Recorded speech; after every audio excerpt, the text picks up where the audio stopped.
Good morning, children.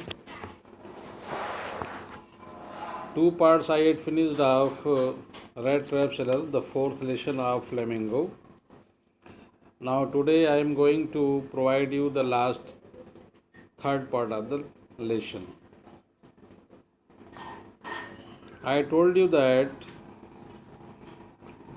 he he warned Iron Master that a day might come when he might want to get a big piece of pork and ask then he would get caught in the trap. He realized that a moment came to uh, he reached the moment in the lesson that when he realized that the whole world is just like a rat trap and all the material things in this world are just like the bed, the pork, the piece of cheese that is kept to attract the rat.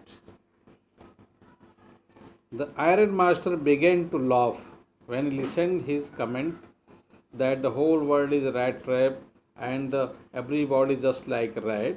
The Iron Master laughed at his comment. He dropped the idea of informing the sheriff, Sheriff, the police officers. However, he asked the tramp to leave and opened the door. Just then his daughter entered and asked her father what he was doing. That morning she was quite happy. She wanted to make things for the wretch quite homelike, so she spoke in favor of the vagabond. She wanted him to enjoy a day of peace with them, just one in the whole year. She knew that there was a mistake, but they should not chase him away, a human being whom they had asked to come there and promised Christmas cheer. The Iron Master hoped that she wouldn't have to regret that. Iron Master accepted the desire, his daughter's desire. The young girl led the stranger up to table, led. That's table and asked him to sit and eat. Whatever tables they could provide for him, they had arranged, they asked him to eat. The man did not say a word but helped himself to the food. He was very hungry. He had not taken proper diet for so many days. He looked at the girl and wondered why she had intervened for him. He was thinking that what was there in the mind of the lady that forced her to behave him so politely, lovingly, and kindly. Christmas Eve passed at Ramjo just as it always had. The stranger did not cause any trouble because he did nothing but sleep. He kept on sleeping. He was very hungry. He had taken up to his capacity and then he felt sleepy and went to sleep. They woke him up that he could come. He could have his meals. In the evening, the Christmas tree was lighted. 2 hours later, he was around once again to eat the Christmas fish and porridge, a sweet dish. Porridge is a sweet dish, Porridge. After getting up from the table, he went around and said thank you and good night to everyone present. The girl told him that the suit he wore was to be a Christmas present and he did not have to return it. If he wanted to spend the next Christmas Eve in peace, he would be welcomed back again. The man with the rat traps did not answer. The man, he was listening to them very carefully. They promised him that if he wants to enjoy the Christmas evening next year, he should also come. He only stared, looked fixedly, stared, stared at the young girl in limitless amazement. He was very much surprised to see their kind behavior, particularly of the lady, Iron Master's daughter. The next morning, the Iron Master and his daughter got up early and went to Christmas service. They drove back at about 10 o'clock. The young girl sat and hung her head even more dejectedly than usual. At church, she had learned that an old crafter of the ironworks had been robbed by a man who went around selling rat traps. The ironmaster feared that the man might have stolen many silver spoons from the cupboard. They had thought that the vagabond, the rat seller, might have stolen precious things. The ironmaster feared that man might have stolen silver spoons from the cupboard. As the wagon stopped at the front steps, the ironmaster asked the valet about the stranger. The valet told him that the stranger had left, he had gone.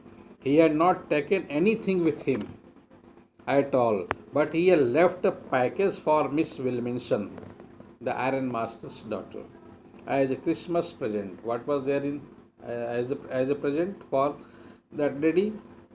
When she opened, she observed. On opening the package, she gave a little cry of joy. She was overjoyed to see the gifts he had given. She found a small rat trap.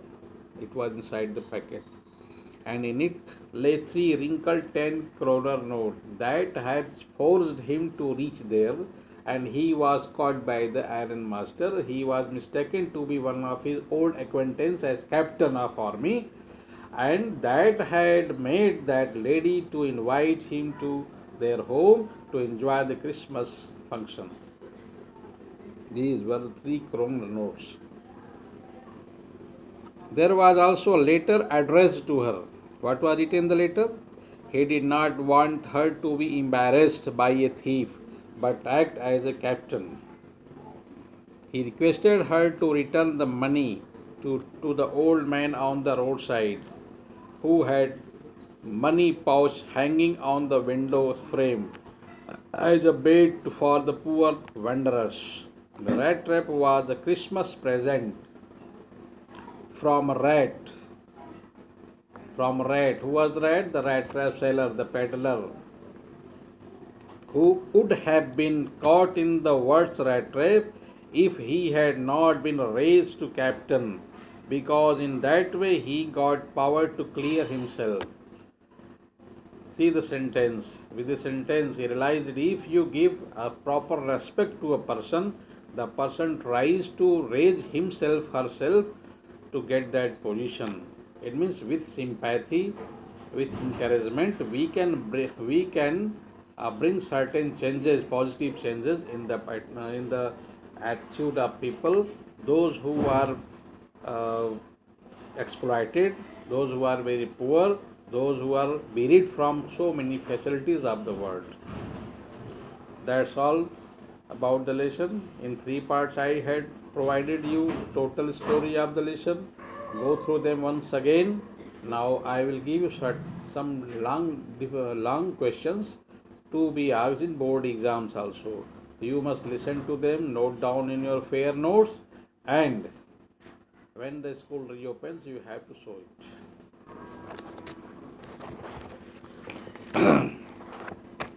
Note down the question. Long answer type question. Adela is able, no, this is question. Adela is able to bring about a change of heart in the peddler. Justify this with reference to the story, the rat trap. What qualities helped her bring about this transformation? What qualities helped her bring about this transformation? Now note down the answer.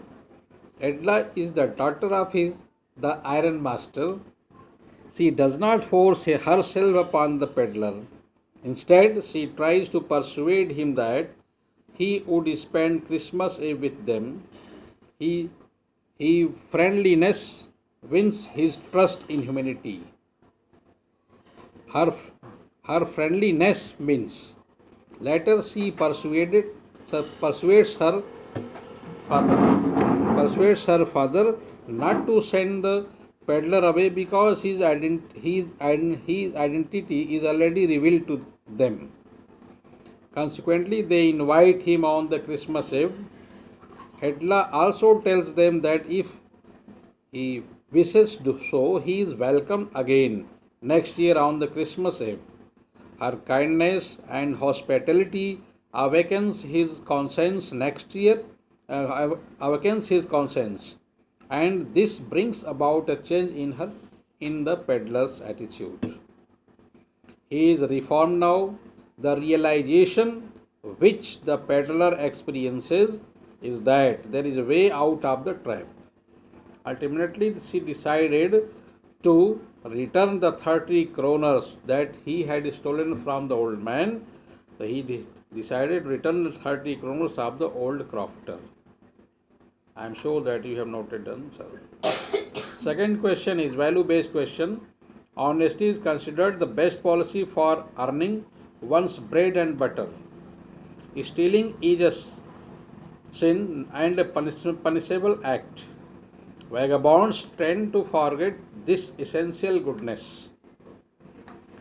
Elucidate the dictum in the light of the statement.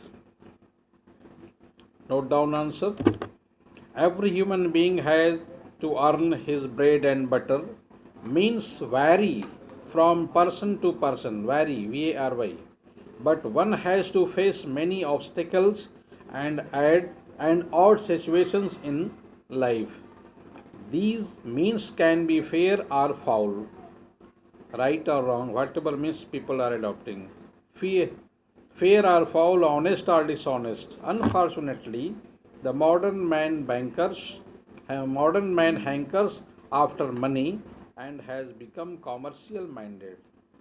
People are not afraid of the Almighty. They wish to accumulate riches by hook or by crook.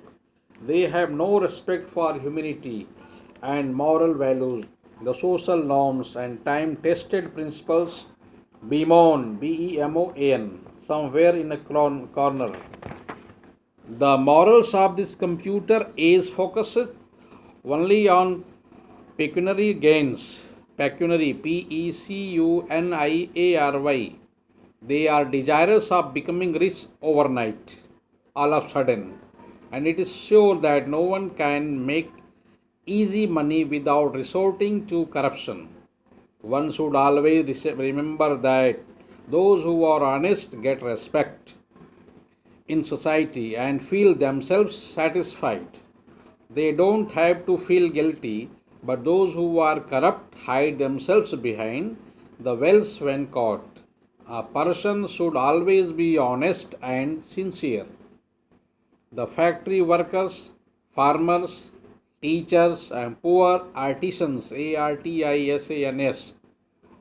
artisans live an honest life and are appreciated everywhere.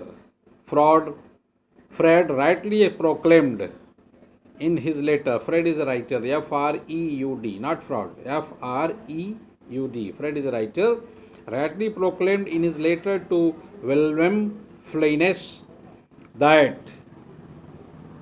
being entirely honest with oneself is a good exercise.